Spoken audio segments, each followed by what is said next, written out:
30 minutes outside of Geraldton, there are mountain bike trails, a clay shooting range, and a highly classified communications facility.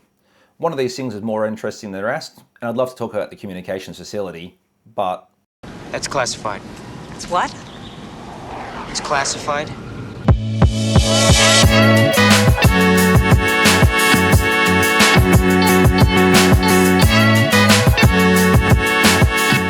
So today we're going to talk about mountain biking. 30 minutes outside of Geraldton, tucked away in the scrub next to the communications facility, we're going to call it a spy base going forward though, lies Echidna Sporting Clays. It's a facility where most of the year people come to shoot clays out of the air, but once a year we get a chance to throw some mountain bikes down some pretty gnarly trails right next to what is definitely not a spy base. Echidna Park has been hosting WA Gravity Enduro events for many years now, but it's not just any event. This is our state championship. It's the one for the yellow jersey. It's the one that really counts. And for these years, it's really held a special place in the calendar. Not because it's the most well-known venue, and not because it's the easiest to get to, but because of the terrain. It's raw, exposed, and incredibly natural.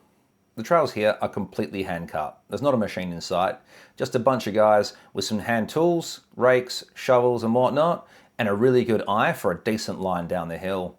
And it's what makes this place special is how hand-cut and raw the terrain really is.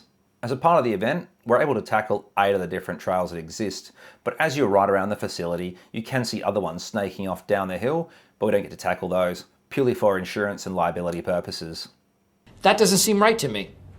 That doesn't seem fair, and I think that I've earned more than that. The main trailhead hosts 5 different runs, and it starts off very exposed, rocky shale, and is a mix of different dirt types on the way down, depending on which part of the hill you're on. It's definitely not for beginners. This terrain has some rocky chutes, some other technical drops, and a bunch of other features that can really catch you out. If you're coming from groomed flow trails, Echidna Park's the place where you need to have a serious conversation with yourself about where your skills lie. The shale rock sections here are like nothing else. It's like riding on a pile of stacked dinner plates, but sliding around everywhere you go. It's brilliant, it's terrifying, and sometimes both at the same time. For a clay shooting facility that doubles as a mountain bike park once a year, the facilities are genuinely impressive. There's showers, good toilets, nice cafeteria, and camping for the event weekends. One caveat though, on the race weekends, mobile phone reception here is pretty much non-existent. I can't say if it's anything to do with the neighbours next door, but... This has been a secret project we've been working on for a long time. Not really. Maybe. It's classified. So for this venue, my 3 must-ride trails would have to be run number 2 for us, which is called Tripwire. It's technical to start with on the rocky shale, drops into some pretty interesting little berms, and there's a bit of a climb midway through the run before you head back down the hill, build some speed, and you've got to hit about a 6-metre road gap unless you're taking the beeline. Secondly, would have to be O'Behave, which was run 3 for us. This starts off again rocky shaley with a very quick drop straight in off the start line to some nice wooden ladder features and then some ski jumps and berms that open up down towards the bottom on some really, really nice soil. And thirdly, I have to say Live and Let Die, which is run 5 for us. It throws everything at you. It's got some chutes, it's got drops, it's got gaps, it's got it all, and it's probably the longest run out of all of them. Fantastic to ride, but also incredibly rewarding and challenging at the same time.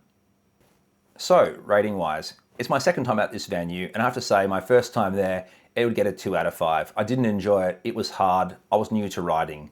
But now, having experienced it in everything that it can be, I have to give it a 4 out of 5 for fun. For flow, I give it 2 out of 5. There is not a groomed flow trail anywhere in sight. This place is technical, it's difficult, and it's incredibly fun, but it's definitely not flowy. For technicality, I give it 4 out of 5. Although the features aren't the most massive you'll see around, they are quite technical. And if you're picking the wrong line or you get offline, it's going to cost you something. So definitely for technicality, 4 out of 5. Now after that footage, I bet you're all G'd up for a ride at this place.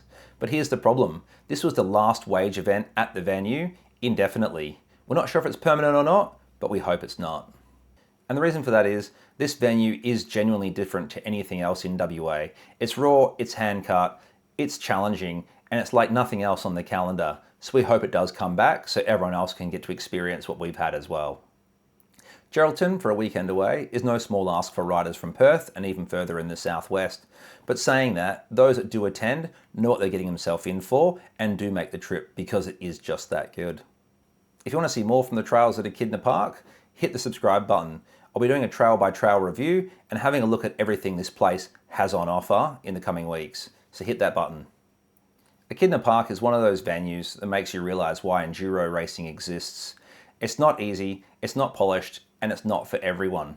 Just a hill, some hand-cut trails, and a chance to find out what you're really made of. That's it for me for now, but as always, I'll see you out in the trails.